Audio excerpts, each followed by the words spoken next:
All right, and we are back with another fantastic One Piece deck profile for the Limited Battle series. Here we've got David's list that was piloted very highly into the PPG event. This guy could have won a Luffy. Remember, if you guys were watching in the semifinal round, unfortunately he was undefeated into the semifinals. He queued into blue instead of the purple player. Had that happened, he might have been able to win, go into the finals playing green, and we might have seen the green upset being the winner of a Luffy. Unfortunately, that's not what the RNG gods had in mind and made sure that he had to go against his worst matchup. But I believe that green, as much as I love blue, does stand a chance. You just have to play in a very interesting way. If you guys were there to watch, there's something called the alternative win condition, which is basically we chuck everything at the leader and the leader's just trucking along, man. But let's get right to the deck profile and I'll talk about the changes that I would make closer towards the end of the video. For veggies, again, one cost blockers are amazing. The only deck that I think didn't get him was the purple deck, and I can't imagine how much better the purple deck would be with them. So fortunately that didn't happen. But one cost blockers that is searchable by Bonnie. Come on, man, just look at that face. Al Capone is kind of cracked. And then we have Jewelry Bonnie, arguably the best one drop in the game. Goes ahead and is the only searcher in this limited format. Allows you to grab cards like Repel, like Scalpel, like Straw Sword, while also filling your hands with important cards like Law, and even if you need it, your big drop, 7-drop kid.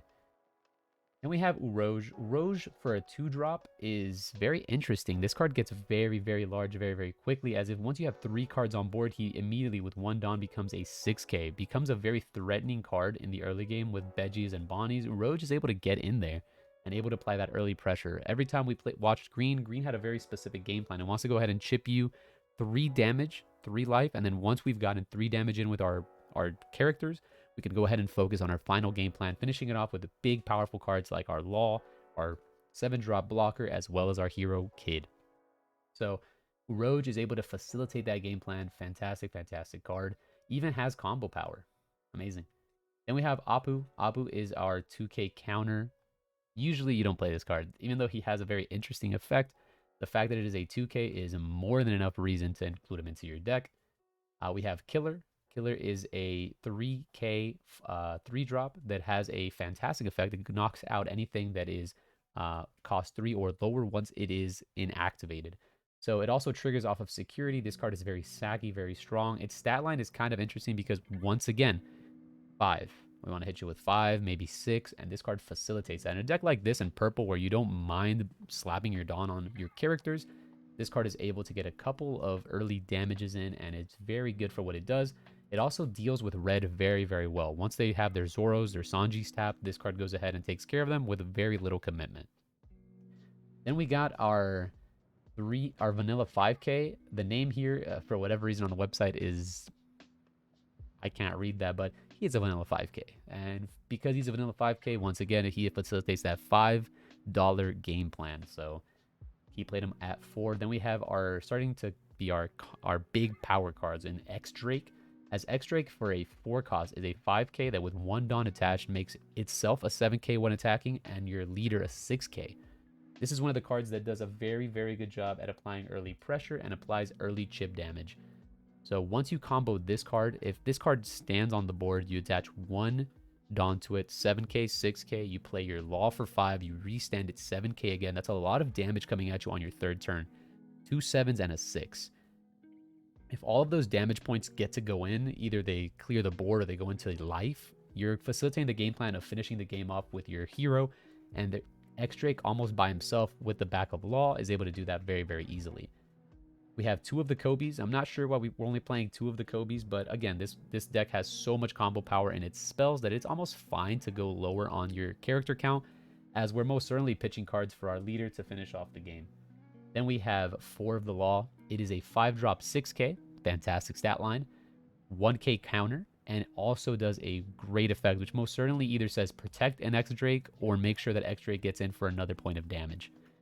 Think of it as a rusher card because it gives another minion double attack, while also facilitating a great stat line with combo power.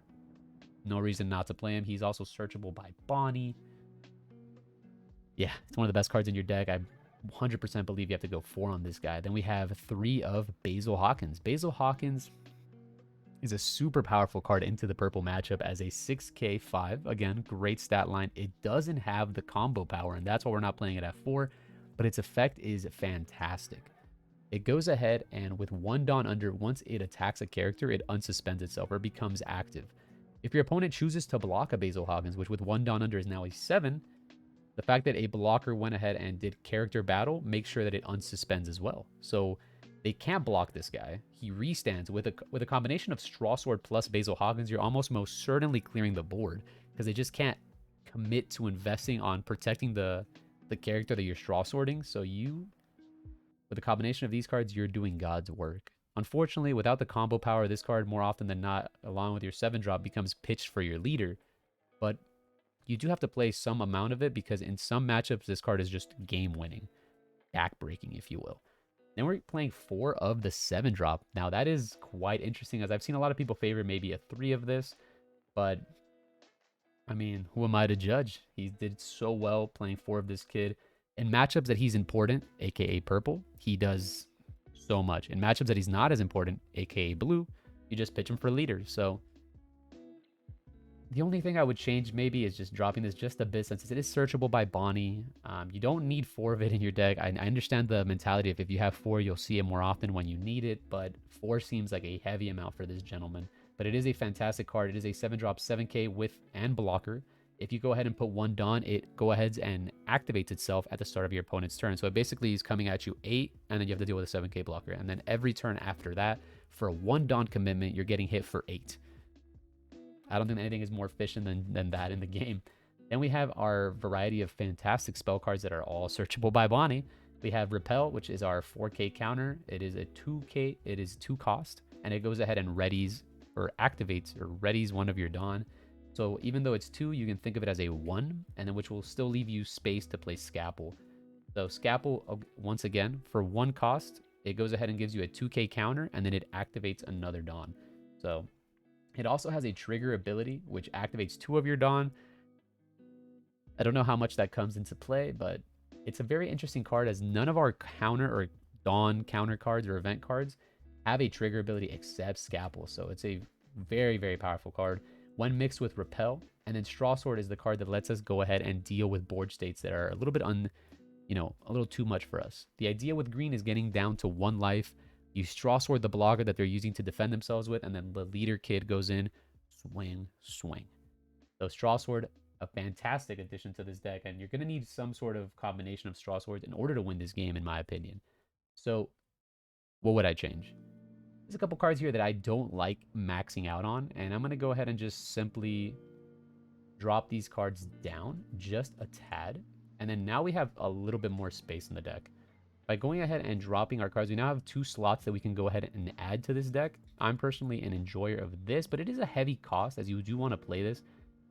You don't want to be going on too heavy on the kids, but I feel like 3 Straw Swords just has to be the way to go. This deck wins off of those specific cards. Go ahead and max on the Rouge. And go here. I feel like this is the changes that I would make to this deck. I think 4 on this is too heavy. Likewise, 4 on this is too heavy, and 4 on this might be too heavy. But I could be wrong. You can go ahead and drop this for another Scalpel, but these event cards are too powerful, and Straw Sword, in my opinion, has to be a 3 of. This is one of the strongest cards in your deck. The game plan for this deck, once again, hit you 3 times, and then leader, take the wheel, kid, go for it, God bless, slam them for 12 each turn, and drop these cards that just do not have combo power. Keep as much combo power as you can. You can even play a Bonnie, which is a pseudo taunt, and give you more spells. The deck is absolutely incredible. I know it's a little bit undervalued, a little bit under-talked because Doflamingo kind of manhandles this deck, but even in the blue matchup, you just never play this card. You never put yourself in a position where they can Sobbles or Flamingo for extreme value, and you just keep hitting them with your leader. And there is a probability that you can win this game off the back of a couple Straw Swords, 1 X-Drake, and leader alone. So go out there, practice this green matchup. It has a fantastic purple matchup, an amazing red matchup. You just have to practice the mirror as well as the blue matchup. And I feel like with 3 Straw Swords, you might be able to handle the mirror very, very well. So good luck to you guys. I hope you guys do fantastic at the Play TCG event. And as always, gaming.